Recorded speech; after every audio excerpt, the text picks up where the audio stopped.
বিষয় হচ্ছে আল্লাহ তাআলা আমাদেরকে কেন সৃষ্টি করেছেন। উল্লেখিত বিষয়টি সবাইকে মনোযোগ সহকারে শোনার জন্য বিশেষভাবে অনুরোধ করছি। ডানে বামে যারা কথা বলছেন কথাগুলো আপনাদের বন্ধ করেন, সামনে যারা বসে আছেন আপনাদের কথাগুলো বন্ধ করেন, আপনাদের পাশে কোনো ছেলে কথা বললে তাদের কথাগুলো বন্ধ করে দেন। বিষয়টা খুব ভালো করে বোঝার চেষ্টা করুন। আমি আমার আলোচনার শুরুতে আবারও বিষয়টি উল্লেখ করছি, আল্লাহ তাআলা কেন আমাদের সৃষ্টি করেছেন। আমরা এই উত্তরটা খুব সহজেই খুব স্বল্প সময়ে দিতে পারি। এক কথায় উত্তরটা আমরা দিতে পারি যে আল্লাহ তাআলা আমাদেরকে সৃষ্টি করেছে তার ইবাদত করার জন্য।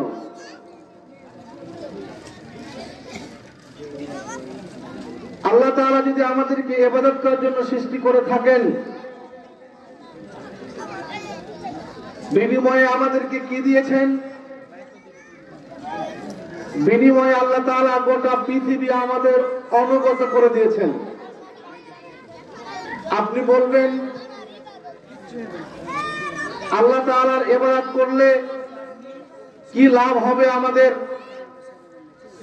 এই উত্তরটা আল্লাহ তাআলা দিয়ে রেখেছেন। সম্মানিত উপস্থিতি, আমি বলতে চাচ্ছিলাম আল্লাহ তাআলা আমাদেরকে কেন সৃষ্টি করেছেন। খুব সহজে আপনি আমি এই আনসারটা দিতে পারি, এই উত্তরটা দিতে পারি যে আল্লাহ তাআলা আমাদেরকে সৃষ্টি করেছেন তার ইবাদতের জন্য। যদি আমি আল্লাহ তাআলার ইবাদত করি তাহলে আমার লাভ কি হবে? আল্লাহ তাআলা বলেন, যারা আল্লাহর ইবাদত করে আল্লাহ তাদের জন্য যেমন ইহকালে কিছু নাজ নিয়ামত পূর্ণ পৃথিবী রেখেছেন, ঠিক তেমনি ইবাদত গুজারকারী ব্যক্তিদের জন্য আল্লাহ তাআলা মৃত্যুর পরে পরকালীন জীবনে জান্নাতে মানুষের জন্য কিছু নিয়ামত রেখেছেন, যা আল্লাহ তাআলা বান্দাকে দিয়ে ধন্য করবেন। এটা আমি আমার ব্যক্তিগত কথা বলিনি। আল্লাহর নবী সাহাবী উবাদা ইবনে সামিত রাদিয়াল্লাহু তাআলা আনহু হাদিস বর্ণনা করেন। তিনি বলেন, আমি আল্লাহর নবীকে বলতে শুনেছি, আল্লাহর নবী বলেন, আল্লাহ তাআলা বলেন, আদাতু লিইবাদিয়াস সালিহিনা মা লা আইনুন রাত ওয়ালা উজনুন সামিয়াত ওয়ালা খাতারা আলা কলবি বাসার। হাদিস বুখারী মুসলিমের। উবাদা ইবনে সামিত রাদিয়াল্লাহু তাআলা আনহু বলেন, আমি বিশ্বনবী মুহাম্মদুর রাসূলুল্লাহ সাল্লাল্লাহু আলাইহি ওয়াসাল্লামকে বলতে শুনেছি, বিশ্বনবী বলেন, আল্লাহ তাআলা বলেন, আদাতু লিইবাদিয়াস সালিহিনা মা লা আইনুন রাত। যারা আমার বান্দাদের মধ্য থেকে সৎ আমল করে, ভালো আমল করে, ইবাদত গুজার করে, আল্লাহ তাদের কথা বলছেন, আদাতু লিইবাদিয়াস সালিহিনা মা লা আইনুন রাত। তাদের জন্য আমি এমন এক নিয়ামতপূর্ণ, এমন এক নিয়ামতের ব্যবস্থা, নিয়ামতপূর্ণ জান্নাতের ব্যবস্থা করে রেখেছি, যা কোনো চোখ কোনোদিন দেখেনি, যা কোনো কান কোনোদিন শোনেনি, যা কোনো অন্তর কোনোদিন পরিকল্পনা করতে পারেনি।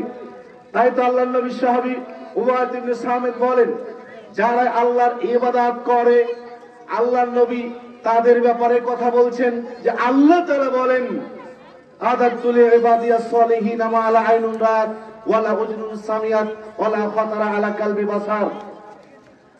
যদি কেউ দুনিয়াতে আল্লাহ তাআলার ইবাদত করে তাহলে আল্লাহ তাআলা বলছেন, এটা হাদিসে কুদসি, আল্লাহ বলছেন তার জন্য আমি আল্লাহ প্রস্তুত করে রেখেছি এক নিয়ামতপূর্ণ জান্নাত, যা দুনিয়ার কোন চোখ কোনদিন দেখেনি, যা দুনিয়ার কোন কান কোনদিন শ্রবণ করেনি, যা দুনিয়ার কোন অন্তর হৃদয় কোনদিন পরিকল্পনা করতে পারেনি।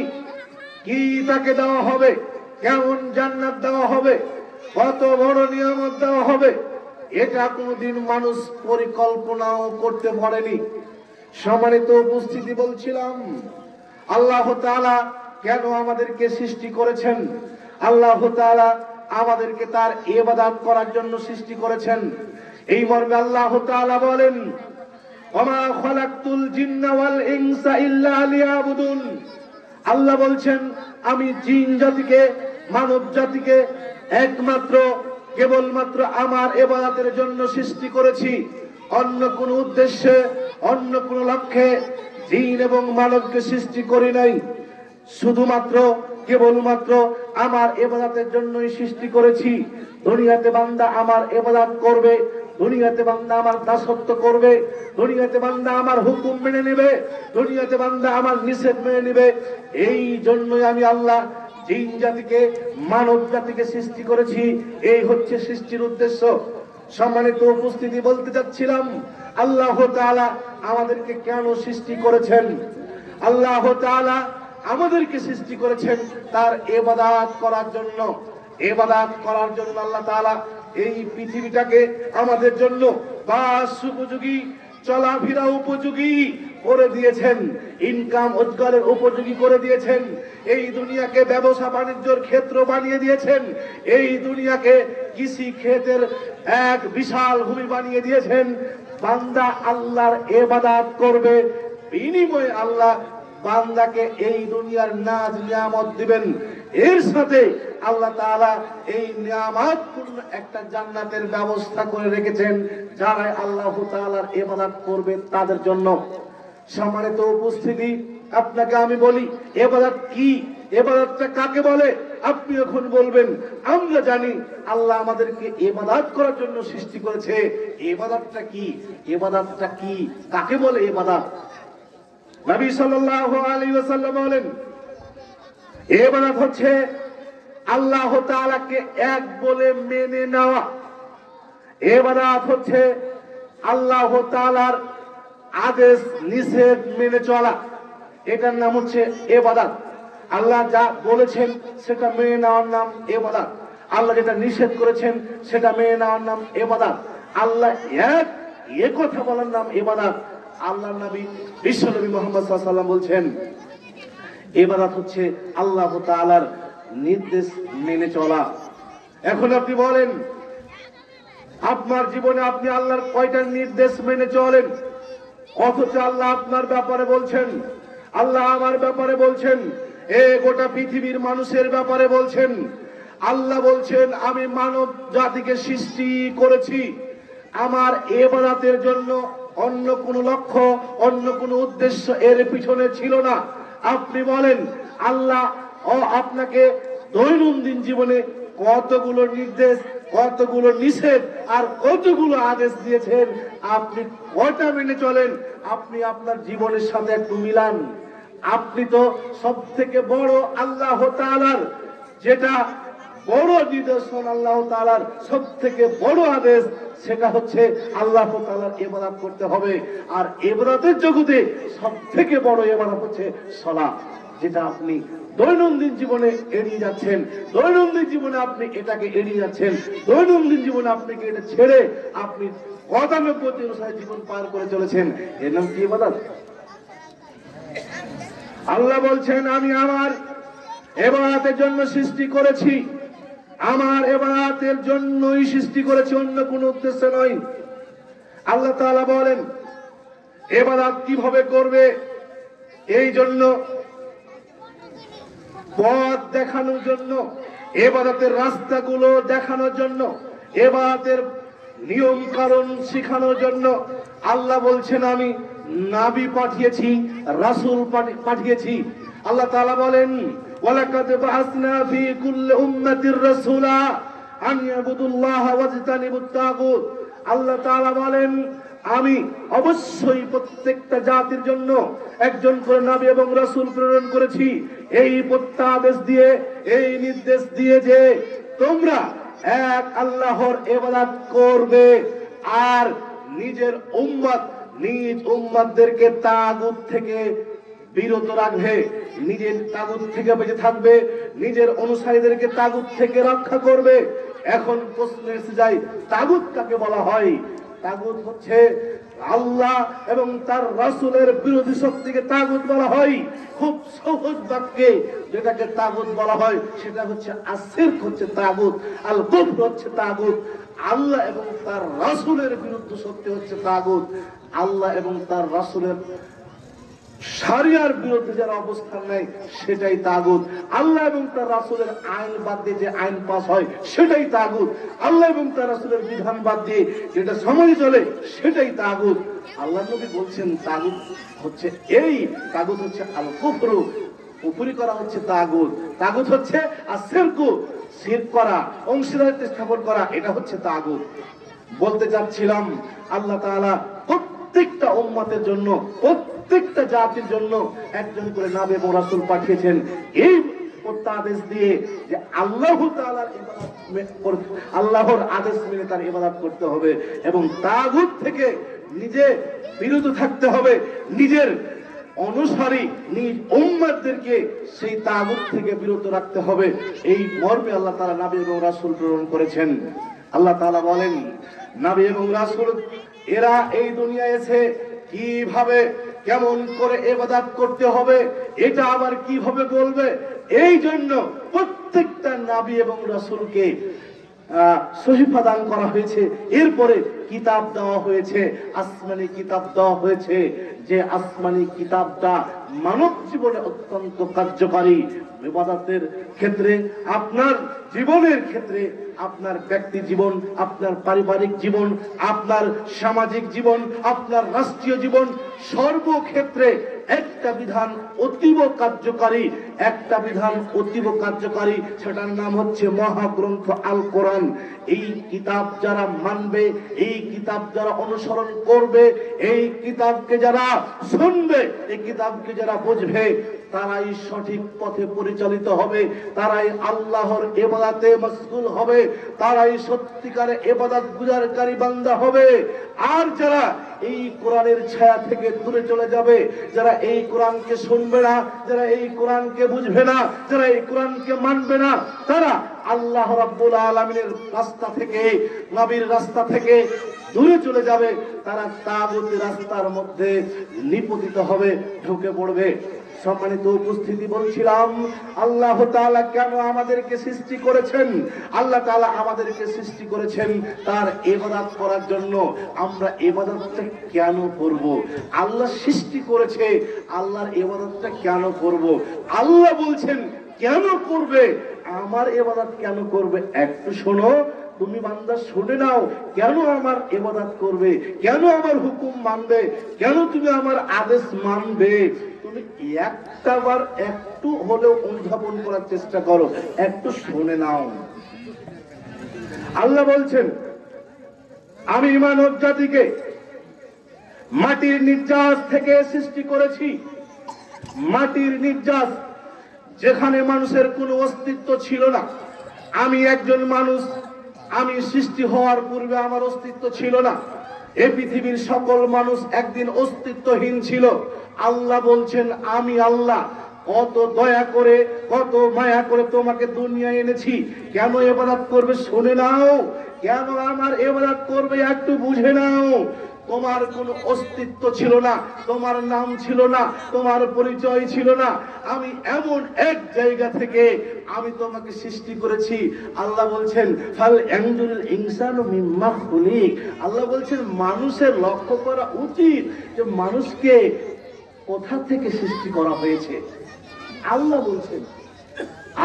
বলছেন মানুষের লক্ষ্য করা উচিত, মানুষের চিন্তা করা উচিত, মানুষের বোঝা উচিত তাকে কোথা থেকে সৃষ্টি করা হয়েছে। আল্লাহ অন্য জায়গায় বলছেন, হাল আতা আলাল ইনসানি হিনুম মিনাদ দাহর লাম ইয়াকুন শাইয়াম মাযকুরা। আল্লাহ বলছেন, হে মানব সম্প্রদায়, তোমাদের উপরে কি এমন একটা সময় এসেছিল না, এমন একটা সময় অতিক্রম করেছিল না, যেই সময় তোমার নাম, তোমার পরিচয়, তোমার অস্তিত্ব কোনটাই ছিল না। ওই অস্তিত্বহীন জায়গা থেকে আমি আল্লাহ তোমাকে সৃষ্টি করেছি। কিভাবে সৃষ্টি করেছি দেখো। আল্লাহ বলছেন, ইখরুজু মিন বাইনিস সুলবি ওয়াত তারায়েব। আল্লাহ বলছেন, তোমার পিতার পৃষ্ঠদেশ থেকে সবেগে নির্গত এক ফোঁটা নাপাক পানি, আর তোমার মার বক্ষ দেশ থেকে এক ফোঁটা নাপাক পানি, এই পানি দিয়ে তোমাকে আমি আল্লাহ সৃষ্টি করেছি। আমি আল্লাহ তোমাকে এক ফোঁটা নাপাক পানি দিয়ে সৃষ্টি করেছি। তুমি ছিলে তোমার বাপের শুক্রকীট আর তোমার মায়ের ডিম্বাণু। সেখান থেকে আমি আল্লাহ তোমাকে সৃষ্টি করেছি। সৃষ্টি করে ছেড়ে দেই না, সৃষ্টি করেছি। আল্লাহ বলছেন, তোমাকে এমন এক জায়গায় রেখেছি, ফি কারারিম মাকিন। আল্লাহ বলছেন, ফি কারারিম মাকিন, একটা সুরক্ষিত জায়গায়, একটা নিরাপদ জায়গায় রেখে দিয়েছিলাম, যেখানে দুনিয়ার কোনো হাওয়া, দুনিয়ার কোনো বাতাস, দুনিয়ার কোনো অক্সিজেন, দুনিয়ার কোনো প্রকারের, এই দুনিয়ার যেগুলো মানুষের বাতাসে ঘুরছে, আপনার বিভিন্ন অক্সিজেনের সাথে বিভিন্ন বিষাক্ত যে জিনিসগুলো ঘুরছে, এগুলো থেকে আল্লাহ হেফাজত করেছে। আল্লাহ বলছেন, আমি আল্লাহ তোমার মায়ের গর্ভে ফি কারারিম মাকিন, একটা সুরক্ষিত জায়গায় রেখেছি। আল্লাহ বলছেন, বান্দা কেন আমার ইবাদত করবে একটু দেখো। আল্লাহ বলছেন, ওখান থেকে আমি আল্লাহ তোমার ওই নাপাক পানিটুকুকে আল্লাহ বলছেন আমি ওটাকে রক্ত করেছি। রক্ত থেকে ওটাকে আবার আল্লাহ বলছেন, ওই রক্ত গোটা থেকে আমি আল্লাহ তোমার বডি স্ট্রাকচার তৈরি করেছি। এরপরে হাড় যেখানে লাগে সেখানে সেটা দিয়েছি। এরপরে বান্দা তোমার যা দরকার, তুমি একজন মানুষ হিসাবে যা দরকার, আল্লাহ বলছেন, লাকাদ খালাকনাল ইনসানা ফি আহসানি তাকওয়িম। আল্লাহ বলছেন, আল্লাহ মানুষকে উত্তম সুরাত আকৃতি দিয়ে সৃষ্টি করেছে। আল্লাহ বান্দাকে এত সুন্দর করে, এত সুঠাম করে সৃষ্টি করেছে। আপনি নিজেকে নিয়ে একটু গবেষণা করেন, তাহলে বুঝবেন কেন রবের ইবাদত করবেন, কেন আল্লাহর ইবাদত করবেন, কেন আল্লাহর হুকুম মানবেন, কেন আল্লাহর ইবাদত করবেন। আপনি নিজেকে নিয়ে একটু ধাবন করুন। আমার সময় শেষ, আমি সামনের দিকে যাচ্ছি না, তবে আমি এতটুকু বলছি, আমার পুরো আলোচনার সান্নিধ্যটুকু আপনাদেরকে বোঝানোর জন্য বলছি। আমি বলেছি আল্লাহ তাআলা, আল্লাহ বলছেন যে আমি মানব জাতিকে, জিন জাতিকে সৃষ্টি করেছি আমার ইবাদতের জন্যই। আর আজকের বক্তব্যের বিষয় ছিল, আমরা আল্লাহর ইবাদত করব কেন। আপনি যদি এই বিষয়টা নিয়ে একটা বার অনুধাবন করে, আপনি মানুষ, আপনাকে অনুধাবন করতে হবে, আপনাকে একটু চিন্তা করতে হবে। আপনি আপনার নিজের এই বডির মধ্যে যদি আপনি নিজেকে নিয়ে চিন্তা করেন, তাহলে আপনি আল্লাহর কেন ইবাদত করবেন, আল্লাহকে কেন মানবেন, আল্লাহর হুকুম কেন মানবেন, আল্লাহর নির্দেশ কেন মানবেন, আল্লাহর নিষেধ কেন মানবেন, এটা যদি আপনি একটু বোঝার চেষ্টা করেন, ইনশাআল্লাহ আশা করি বুঝে যাবেন। তাই তো আপনাদেরকে আমি আজকের